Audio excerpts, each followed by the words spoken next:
pagkain somder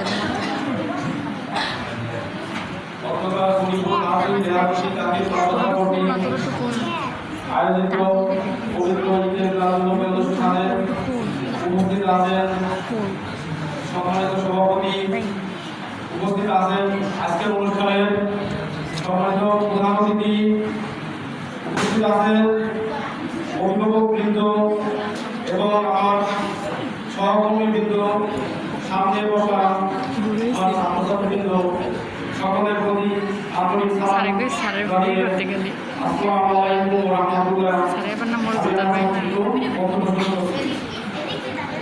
আজকে এমন একটি দিন, আগে সৃষ্টি না করলে পৃথিবী সৃষ্টি হতো না এবং মক্কার যে আবাসনে লিপ্ত ছিল সেই মানুষকে হেদায়েত দেওয়ার জন্য তাকে সৃষ্টি করা হয়েছিল। আজকে তাকে নিয়ে আমাদের আলোচনা অনুষ্ঠান। তিনি ছিলেন মুক্তি দিশারী, মানবতার অগ্রদূত। তিনি প্রতিষ্ঠা করেছেন সর্বশ্রেষ্ঠ ধর্ম এবং তার উপরই নাজিল হয়েছিল সর্বশ্রেষ্ঠ আলোচনা। নবী সাল্লাল্লাহু উপর মুসলিম মুনিশিদারা তারা অনেক ভবিষ্যৎবাণী করেছেন। মাইকেল হার্ট, তিনি একজন ইংরেজ জ্যোতিষবিদ ছিলেন। তিনি একটি বই লিখেছেন দ্য 100 এবং এখানে তিনি বলেছেন ranking of the most important person in history এবং সেখানে তিনি হযরত মুহাম্মদ সাল্লাল্লাহু আলাইহি ওয়াসাল্লামকে বিশ্বের সবচেয়ে প্রভাবশালী ব্যক্তি হিসেবে বর্ণনা করেছেন এবং তিনি ওখানে এক নম্বরে হযরত মুহাম্মদ সাল্লাল্লাহু আলাইহি ওয়াসাল্লামকে উপস্থাপন করেছেন। তিনি একজন মুসলিম। তিনি তার বইতে বিশ্বের 100 মুসলিম 100 মুসলিম তাহলে একটা বইতে প্রস্তাব করেছেন, সেখানে মহানবী হযরত মুহাম্মদ সাল্লাল্লাহু আলাইহি ওয়াসাল্লামকে তিনি নাম্বার 1 দিয়েছেন। পাশাপাশি ফরাসি নাট্যকার কারলাইল তিনি বলেছেন যদি পৃথিবীতে ন্যায় প্রতিষ্ঠা করতে হয় তাহলে হযরত মুহাম্মদ আসলামের কে অনুসরণ করতে হবে এবং তিনি যে পথ দেখিয়েছেন সেইভাবে যদি আমরা আমাদের বিশ্বকে পরিচালিত করতে পারি তাহলে বিশ্ব হবে শান্তিময়। স্কটল্যান্ডের কার্লাইল নামে একজন দার্শনিক বলেছেন যে ইউরোপে যদি ন্যায় এবং সত্য প্রতিষ্ঠা এবং শান্তি প্রতিষ্ঠা করতে চায় তাহলে হযরত মুহাম্মদ সাল্লাল্লাহু আলাইহি ওয়াসাল্লামের দেখানো সেই রাষ্ট্রনীতি প্রয়োগ করলে সেটা আমরা সুফল পাবো।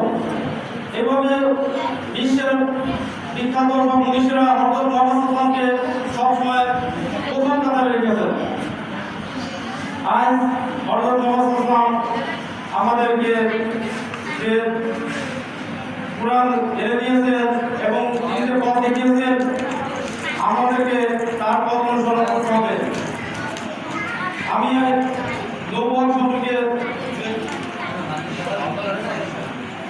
সম্পর্কে আমি একটু বলতে চাই। হযরত মুহাম্মদ সাল্লাল্লাহু আলাইহি ওয়াসাল্লাম 40 বছর বয়সে তিনি নবুয়ত লাভ করেন। এখানে বোঝা রাখা ভালো, নবুয়ত শব্দের অর্থ আল্লাহর বার্তা গ্রহণ করা এবং মানুষকে আল্লাহর পথে ডাকা। যখন মক্কায় হিরায় তিনি ধ্যানমগ্ন ছিলেন, চারিদিকে অন্ধকারে নিমজ্জিত, এর মুহূর্তে হযরত জিবরাইল আলাইহিস সালাম তার কাছে আসলেন এবং বললেন পড়ো তোমার প্রভুর নামে। এই দুটি শব্দই হয়ে উঠেছে পরবর্তীতে আমাদের বিশ্ব মানবতার মহান ধর্ম ইসলাম। এই দুটি শব্দের মাধ্যমে আমরা পেয়েছি আমাদের শ্রেষ্ঠ ধর্ম ইসলাম। হযরত মুহাম্মদ সাল্লাল্লাহু আলাইহি ওয়াসাল্লাম নবুয়ত পাওয়ার পরে তিনি প্রচার করেছিলেন গোপনে। 3 বছর তিনি গোপনে নবুয়ত প্রচার করেছিল। এরপরে ইসলামিক অনুসারী সংখ্যা বাড়ার পরে তিনি প্রকাশ্যে আসলেন। প্রকাশ্যে আসার পরে তিনি চারদিকে তার বিরোধিতা শুরু হয়ে গেল। এমন অবস্থায় তিনি তাইফে গমন করেন, কিন্তু তাইফে গিয়ে তিনি আরো ভয়ঙ্কর নির্মমতার শিকার হন। তাইফবাসী বুঝতেছিল না যে এটা হচ্ছে শ্রেষ্ঠ ধর্ম ইসলাম। তারা হযরত মুহাম্মদ সাল্লাল্লাহু আলাইহি ওয়াসাল্লামকে জাদুকর বলে আখ্যায়িত করেছিল। পরবর্তীতে কাফিররাও হযরত মুহাম্মদ সাল্লাল্লাহু আলাইহি ওয়াসাল্লামকে আক্রান্ত করে, কিন্তু আল্লাহর ইশারায় পরবর্তীতে তারা ইসলাম গ্রহণ করেছে।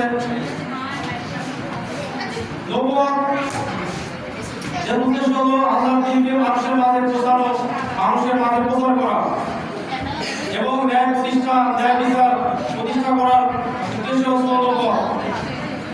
নবুয়তের পূর্ণতা পেয়েছে বিদায় হওয়ার সময়, পূর্ণতা পেয়েছে বিদায় হওয়ার সময়। রাসূল সাল্লাল্লাহু আলাইহি ওয়াসাল্লাম বলেছিলেন, তোমাদের প্রভু একজন, তোমাদের মধ্যে কেউ শ্রেষ্ঠ নয়, তারপর ভিত্তিতে তোমাদের জীবন পরিচালিত হবে। এখানে স্পষ্ট বলা হয়েছে যে আমাদের মধ্যে যে ভেদাভেদ, কেউ উচ্চ কেউ নিম্ন, এই ভেদাভেদ থাকা যাবে না। এটা হযরত মুহাম্মদ সাল্লাল্লাহু আলাইহি ওয়াসাল্লাম তার বিদায় হজরত শেষ ভাষণে বলে গিয়েছেন।